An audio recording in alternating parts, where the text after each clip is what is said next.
Capítulo 18. Palavras de benfeitora. A reunião noturna guardava-nos surpreendente alegria. Sob a doce claridade lunar, Gúbio assumiu a direção dos trabalhos e congregou-nos em largo círculo. Era efetivamente nos menores gestos precioso guia a conduzir-nos aos montes de elevação mental. Recomendou-nos o esquecimento dos velhos erros e aconselhou-nos atitude interior de sublimada esperança, emoldurada em otimismo renovador, a fim de que as nossas energias mais nobres fossem ali exteriorizadas. Esclareceu que um caso de socorro, quando orientado nos princípios evangélicos, qual sucedia no problema de Margarida, é sempre suscetível de comunicar alívio e iluminação a muita gente, elucidando ainda que ali nos encontrávamos para receber a bênção do plano superior, mas para isso tornava-se imperioso guardar inequívoca posição de superioridade moral, porque o pensamento em reunião qual aquela punha em jogo forças individuais de suma importância no êxito ou no fracasso do tentame. De todas as fisionomias transbordavam o contentamento e a confiança, quando nosso orientador, erguendo a voz no cenáculo de fraternidade, rogou humilde e comovente: Senhor Jesus, digna-te abençoar-nos, discípulos teus, sequiosos das águas vivas do reino celeste. Aqui nos congregamos aprendizes de boa vontade, à espera de tuas santificadas determinações. Sabemos que nunca nos impediste o acesso aos celeiros da graça divina, e não ignoramos que a tua luz, quanto a do sol, cai sobre santos e pecadores, justos e injustos. Mas nós, Senhor, nos achamos atrofiados pela própria imprevidência. Temos o peito ressecado pelo egoísmo e os pés congelados na indiferença, desconhecendo o próprio rumo. Todavia, mestre, mais que a surdez que nos toma os ouvidos e mais que a cegueira que nos absorve o olhar, padecemos por desdita nossa de extrema petrificação na vaidade e no orgulho que, através de muitos séculos, elegemos por nossos condutores nos despenhadeiros da sombra e da morte, mas confiamos em ti, cuja influência santificante regenera e salva sempre.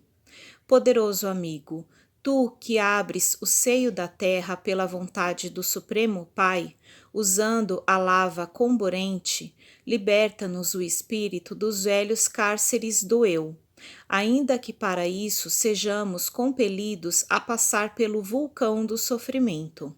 Não nos relegues aos precipícios do passado. Descerra-nos o futuro e inclina-nos a alma à atmosfera da bondade e da renúncia. Dentro da extensa noite que improvisamos para nós mesmos, pelo abuso dos benefícios que nos emprestaste, possuímos tão somente a lanterna bruxuleante da boa vontade, que a ventania das paixões pode apagar de um momento para outro. Ó Senhor, livra-nos do mal que amontoamos no santuário de nossa própria alma. Abre-nos por piedade o caminho salvador que nos faça dignos de tua compaixão divina. Revela-nos tua vontade soberana e misericordiosa, a fim de que, executando-a, possamos alcançar um dia a glória da ressurreição verdadeira. Distanciados agora do corpo de carne, não nos deixes cadaverizados no egoísmo e na discórdia. Envia-nos, magnânimo, os mensageiros de tua bondade infinita, para que possamos abandonar o sepulcro de nossas antigas ilusões. Nesse momento, as lágrimas serenas do orientador em prece receberam resposta celestial, porque verdadeira chuva de raios diamantinos começou a jorrar do alto sobre ele, como se força misteriosa e invisível ali houvesse libertado divina torrente de claridade em nosso favor. Calara-se-lhe a voz, mas o quadro sublime arrancava-nos pranto de emotividade indefinível. Não havia um só dos circunstantes sem o toque visível no rosto daquele êxtase bendito que nos assomava de assalto ao coração. O instrutor parecia vacilante, embora o halo radioso que lhe cobria gloriosamente a cabeça veneranda. Chamou-me num sopro e informou: André, dirige os trabalhos da reunião, enquanto devo fornecer recursos à materialização de nossa benfeitora Matilde. Vejo-a ao nosso lado, esclarecendo haver chegado a noite longamente esperada por seu coração materno.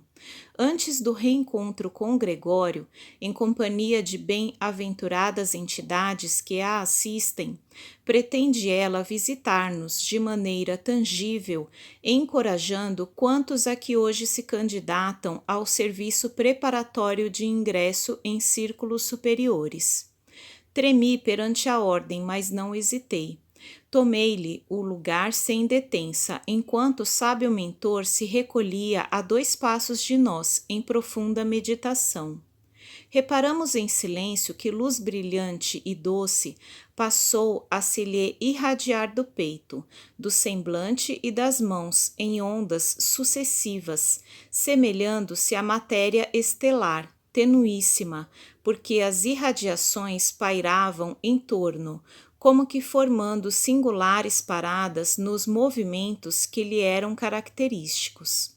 Em breves instantes, aquela massa suave e luminescente adquiria contornos definidos, dando-nos a ideia de que manipuladores invisíveis lhe infundiam plena vida humana. Mais alguns instantes e Matilde surgiu diante de nós, venerável e bela. O fenômeno da materialização de uma entidade sublimada ali se fizera prodigioso aos nossos olhos, em processo quase análogo ao que se verifica nos círculos carnais. Ante a benfeitora, diversas mulheres presentes prosternaram-se dominadas de incoercível emoção, atitude natural que não nos surpreendeu, porque efetivamente nos sentíamos em contato direto com um anjo glorioso em forma de mulher. A abnegada protetora endereçou à assembleia um gesto de bênção e falou em voz pausada e emocionante depois de ligeira saudação. Meus amigos, todos aguardais a hora feliz de abençoado retorno à esfera do recomeço. Entretanto, a dádiva do vaso de carne é inapreciável bênção divina. Não busqueis a reencarnação tão somente pela ânsia de ouvido, nos sonhos do mundo que as tentações do campo inferior podem transformar em pesadelo. A vida que conhecemos até agora é contínuo processo de aperfeiçoamento. Não basta desejar, é imprescindível orientar o desejo na direção do bem infinito. Fez ligeira pausa e, talvez respondendo à arguição mental de muitos, prosseguiu. Não julgueis seja eu excepcional emissária do reino da luz. Sou humilde servidora, sem outro crédito perante o eterno doador, que não seja o da boa vontade. Meus pés jazem ainda marcados pelo pretérito obscuro, e meu coração ainda aguarda cicatrizes recentes e profundas, de experiências amargosas, que os dias incessantes até agora não conseguiram apagar. Não me confirais, portanto, nomes e títulos que não possuo. Sou simplesmente vossa irmã de luta, interessada em acordar-vos para a sublimidade do futuro. Nosso coração é um templo que o Senhor edificou, a fim de habitar conosco para sempre. Gloriosas sementes de divindade esperam-nos a harmonia e o ajustamento interiores, para desabrocharem dentro de nós mesmos, arrebatando-nos às esferas resplandecentes. A aquisição das virtudes iluminativas, no entanto, não constitui serviço instantâneo da alma, suscetível de efetuar-se de momento para outro. Somos cada qual de nós um imã de elevada potência, ou um centro de vida inteligente, atraindo forças que se harmonizam com as nossas, e delas constituindo nosso domicílio espiritual. A criatura encarnada ou desencarnada, onde estiver, respira entre os raios de vida superior ou inferior que emite, ao redor dos próprios passos, tal qual a aranha que se confunde nos fios escuros que produz, ou da andorinha que corta os altos céus com as próprias asas. Todos nós exteriorizamos energias com as quais nos revestimos e que nos definem muito mais que as palavras. De que vos valeria o retorno à oficina da carne sem conhecimento das obrigações que nos competem ante a justiça divina?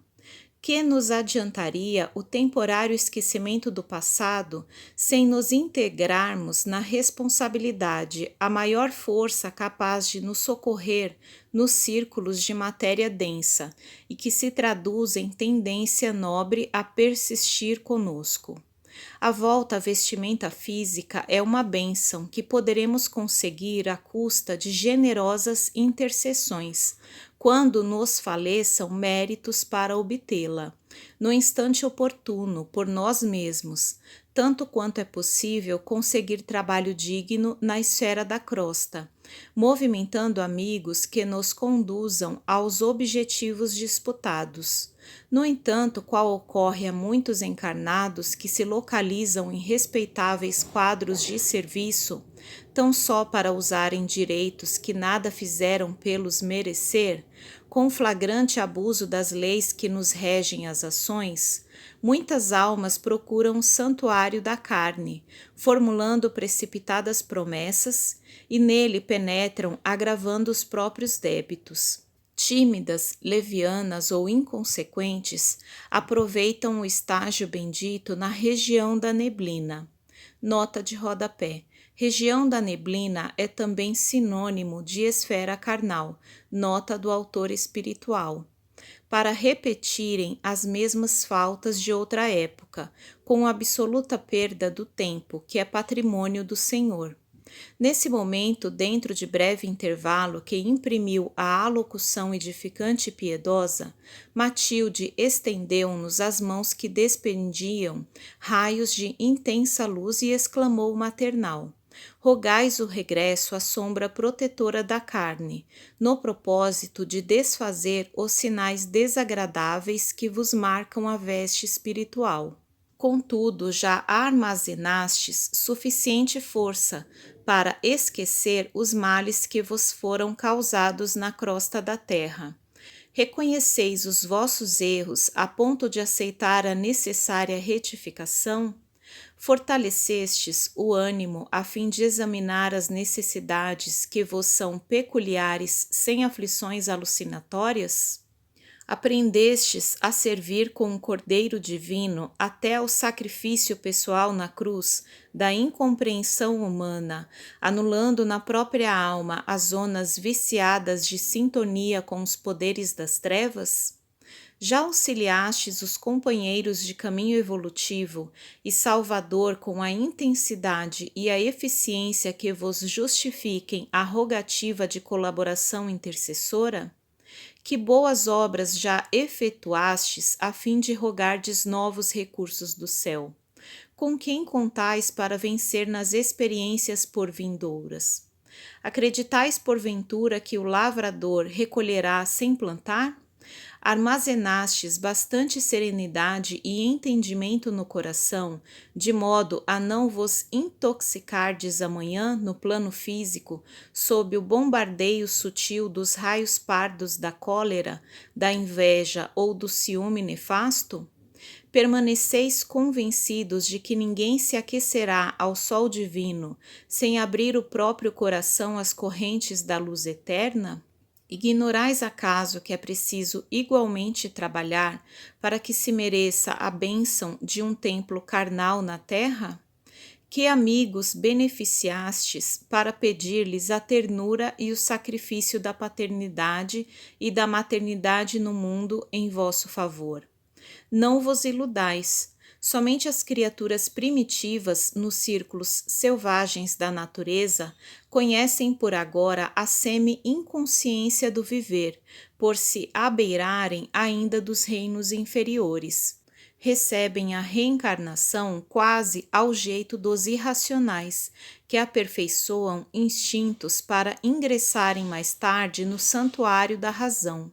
Para nós, porém, senhores de vigorosa inteligência, que já respiramos em centenas de formas diversas e que já atravessamos vários climas evolutivos, ofendendo e sendo ofendidos, amando e odiando, acertando e errando, resgatando débitos e contraindo-os, a vida não pode resumir-se a mero sonho, como se a reencarnação constituísse simples processo de anestesia da alma.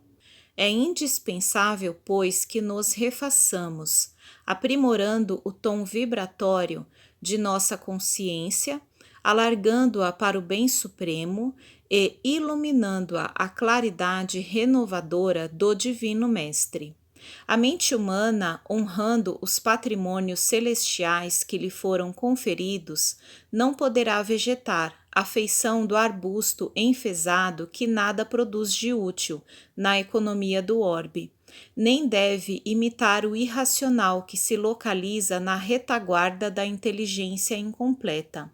Uma existência entre os homens, por mais humilde para nós outros, é acontecimento importante demais para que o apreciemos sem maior consideração. Todavia, sem abraçar a noção de responsabilidade individual, que nos deve marcar o esforço de santificação, qualquer empresa dessa ordem é arriscada, porque em nosso aprendizado intensivo, na recapitulação, cada espírito segue sozinho no círculo dos próprios pensamentos, sem que os companheiros de jornada, com raríssimas exceções, lhe conheçam as esperanças mais nobres e lhe partilhem as aspirações dignificadoras. Cada criatura encarnada permanece só, no reino de si mesma, e faz-se indispensável muita fé e suficiente coragem para marcharmos vitoriosamente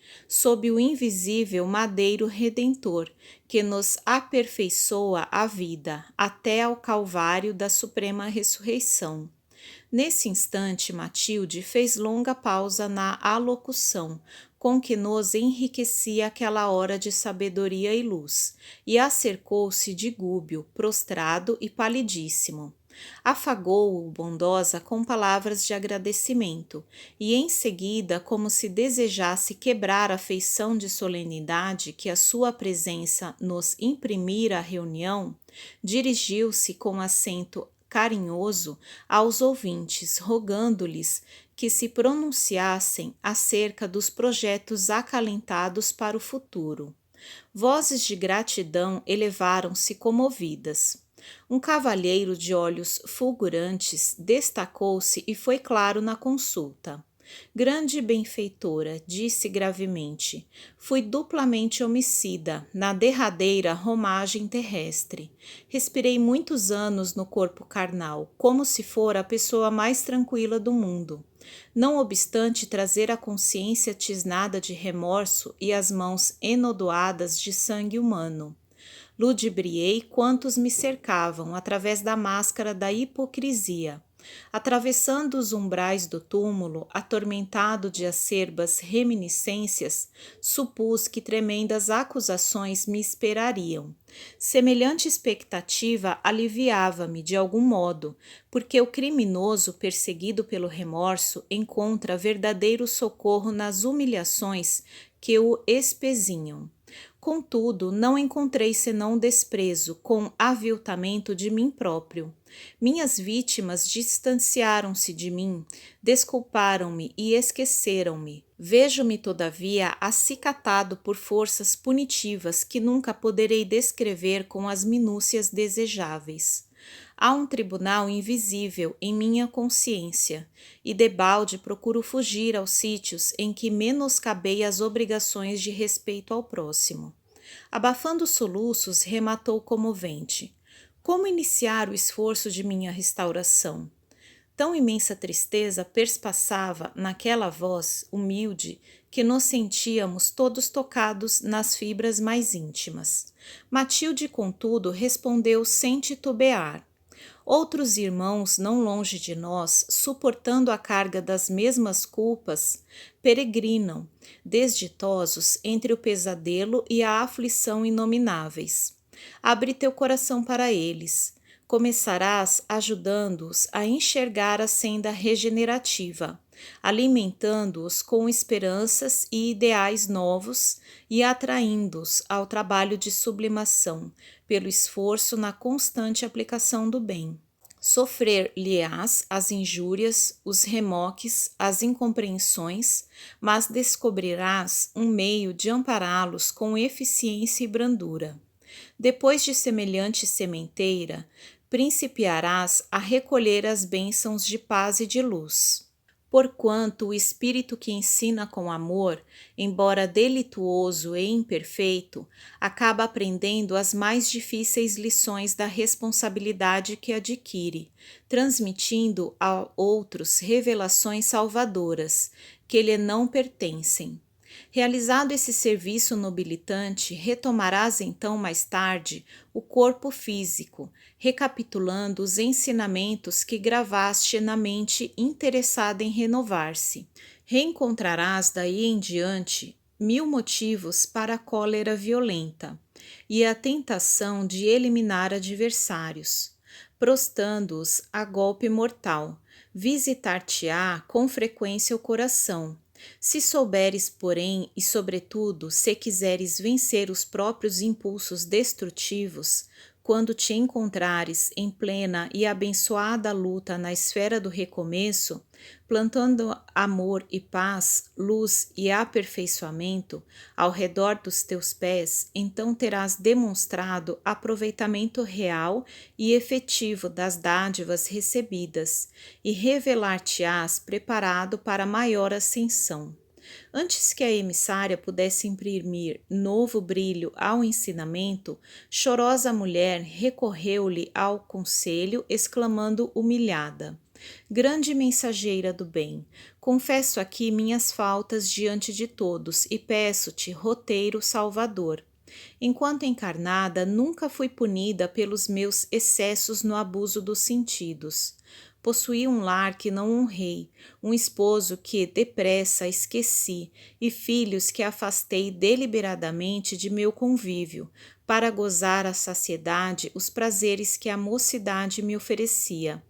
Meu transviamento moral não foi conhecido na comunidade em que vivi, mas a morte apodreceu a máscara que me ocultava aos alheios olhos, e passei a experimentar horrível pavor de mim mesma. Que farei por retornar à paz? Como traduzir o arrependimento que me enche a alma de infinita amargura? Matilde fitou-a compungidamente e observou. Milhares de seres despojados da roupagem fisiológica estertoram em zona próxima, sob o guante cruel das paixões a que se algemaram invigilantes. Poderás encetar o reajustamento de tuas energias, dedicando-te nos círculos próximos ao levantamento dos sofredores de boa vontade. Com o esquecimento de ti mesma, arrebatarás muitos espíritos cadaverizados no abuso, aos pântanos de dor em que se debatem. Plantarás na mente deles novos princípios e novas luzes, consolando-os e transformando-os a caminho da harmonia divina, reconquistando por tua vez o direito de regresso ao campo bendito da carne. Reconduzida então à abençoada escola terrestre, receberás, talvez, a prova terrível da beleza física, a fim de que o contato com as tentações da própria natureza inferior te retempere o aço do caráter, se conseguires manter fidelidade suprema ao amor santificante. Esta é a lei, minha filha. Para que nos reergamos com segurança depois da queda ao precipício, é imprescindível auxiliar quantos se projetaram nele, consolidando ante as dores alheias a noção da responsabilidade que nos deve presidir às ações por vindouras, de modo que a reencarnação não se converta em novo mergulho no egoísmo. O único recurso de fugirmos definitivamente ao mal é o apoio constante no bem infinito. A benfeitora imprimiu ligeira interrupção ao verbo generoso, espraiou o olhar na assembleia que a ouvia expectante e concluiu: e que nenhum de nós admita o acesso fácil aos tesouros eternos, tão só porque atualmente nos vejamos libertos das cadeias beneméritas do corpo de carne. O Senhor criou leis imperecíveis e perfeitas para que não alcancemos o reino da divina luz, ao sabor do acaso, e espírito algum trairá os imperativos sábios do esforço e do tempo. Quem pretende a colheita de felicidade no século vindouro, comece desde agora a sementeira de amor e paz. Nesse momento, entregou-se Matilde à maior parada, e enquanto parecia meditar em prece de seu tórax iluminado, nasciam espontâneas e brilhantes ondas sucessivas de maravilhosa luz.